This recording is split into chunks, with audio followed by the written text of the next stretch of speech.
Welcome to the shack. We're about to rock. We got the Deacon 2 and DZ. Dr. DZ, how about you? Stories from the shack.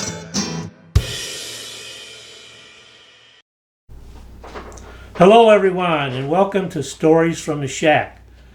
I'm the Deacon and this good friend of mine is DZ. We're going to talk about rock and roll music tonight. So if you got a guitar, you might want to play along. But if not, just listen because I think you'll enjoy what we have to say. I'm going to start out with DZ and he's going to enlighten us about Pink Floyd. Well, I've been listening to Pink Floyd. I'm 37. My real first experience that I can actually look back and pinpoint with them would probably be when I was 13, and it was with Dark Side of the Moon, of course. And I just remember being blown away instantly. Never heard anything like it. You know, I've seen the album cover, the famous, triangle or whatever you want to call it, pyramid, whatever. The spectrum. Yeah, with the rainbow. Yeah, the light going through it. Or whatever. So I'd always seen that album cover growing up and never really put two and two together. Never really, gave it much thought until my dad's like, "Hey, check this out," one time, and he had the CD. I think he had just got the CD so he could listen to it. He in his car to and from work, and I heard it first in the car and intrigued me, and then asked him about it, and that's when he had brought the CD inside and listened to it. And I remember hearing some of the solos, I think specifically in the song Time, and that's really what kind of drove me into wanting to become a guitar player and a musician myself, is when I heard Dark Side of the Moon and Pink Floyd. And then, of course from there you go on, you dive a little deeper, you get into the Animals album, or maybe the Wish You Were Here, and The Wall's pretty popular. I would say that's right up there with Dark Side of the Moon, but Metal and Momentary Lapse of Reason, things like that. You take a deep dive and just really see how expansive their music really was, and it really, it took me away to some place that I had never been to before, and I realized, well, this is what I want to do, with the rest of my life, be it in front of, a huge audience or just myself at home in a room. I want to play music. Yeah, the thing that really intrigued me, or I liked about Dark Side of the Moon, was the dramatic changes. Yeah, absolutely. It was almost like classical music. I mean, they just went, like all of a sudden they're in Time, for example. It's real quiet.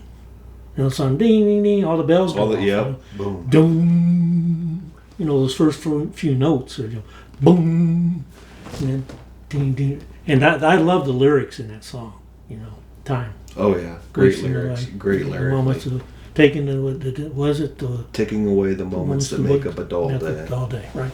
Yeah. As a matter of fact, if I must be honest, I have a turntable, and that album is on that turntable as we speak. Dark Side of the Moon. How often do you think you listen to that? Once a month, maybe, or? I haven't for a while. I used to listen to it, off and on. Sometimes I'd listen to it every day for, maybe 2 to 3 days. And then, it's so convenient because it's there. It's on the table. So all I got to do is turn it on and flip it on, just lay back and, listen to it. Time is probably my favorite song on that album, followed maybe by Money, which there again it has the beginning, boom boom boom boom boom boom boom boom boom boom, those kind of introductions really grab you, right off the bat, They do, and that's one thing that I never really considered until just now when we're talking about it. Those first few notes that really grab you and just reel you in, like with Time, that first boom, down, down, down, and the space in between I don't know if that limbo in between notes, you know what I'm talking about, that suspension and that element of mystery. What's the next note going to be? And I thought they did that just very well. long enough. Yeah, just like, is he going? Oh, there it is. Yeah. Yeah. And Eclipse, I like that because it's kind of eerie, you know. That would be my favorite. Yeah. My two favorite on the album would be Brain Damage into Eclipse. Yeah, Brain Damage into Eclipse. Yeah, it's kind of eerie. And then you hear that almost echoing voice in the background. You know? Yeah. So it's, I mean, it's really, you know, it captivates me. You know, I'm thinking the genius that it took to create that. Yeah, I'd agree. One thing that I always try to chase in all the bands that I've been in is that making an album where each song flows into the next one, and much to my bandmates, displeasure, because I'm always trying. Maybe we could end on this chord and start on this chord. I'm always trying to recreate the next Dark Side of the Moon. Yeah, but well, I could see from a musician's point of view. I can't talk.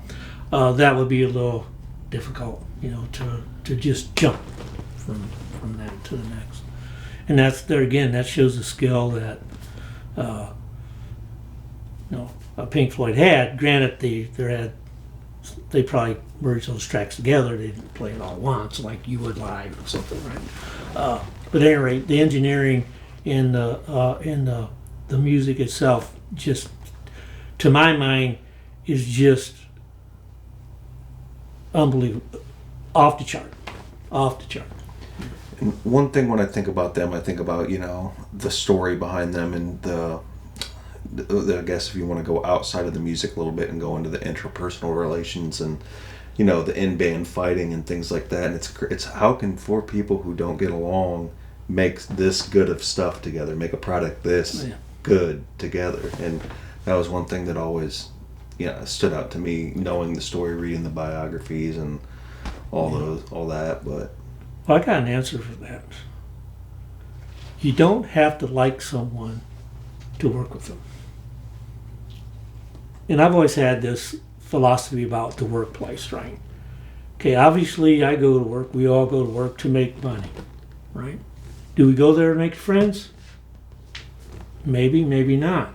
But is that our initial goal, to make friends? No, our initial goal is to make money. If we make friends, that's fine, right? But that's not our goal. So I'm sure we've all worked with other people that we don't like, but we're still able to work with them. It's kind of funny because now that you mention it, there were a couple, bandmates and, outside of the music world, just, in the professional world, working at different jobs and stuff where there were employees and co-workers that I didn't get along with, but we worked really well together. The results were there. Yeah.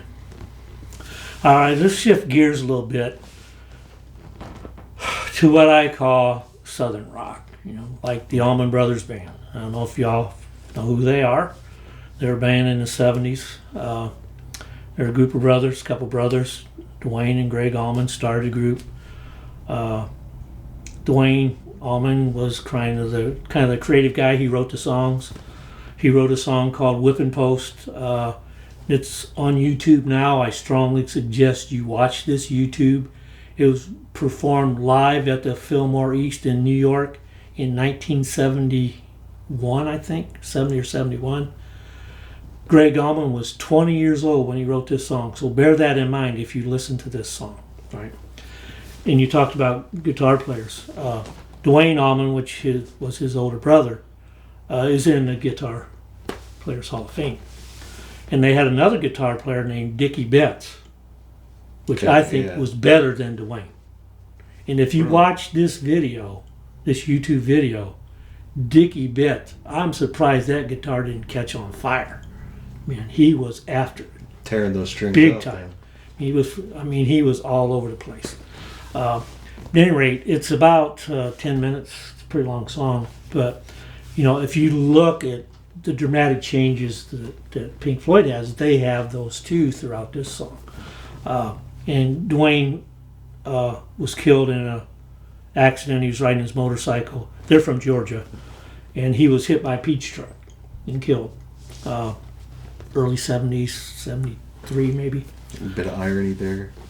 Being from Georgia. Bit of irony there, being from Georgia. Yeah. Well, and then they being Allman Brothers Band, made a double album called Eat a Peach in his honor. Now, I don't know if that's sacrilegious or I might look at that.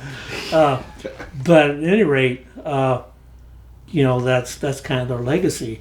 And to me, I have a lot of their music. At one time, I think I have heard or owned every song they ever recorded. Okay. And Whipping Post is a very good song. Dwayne wrote it.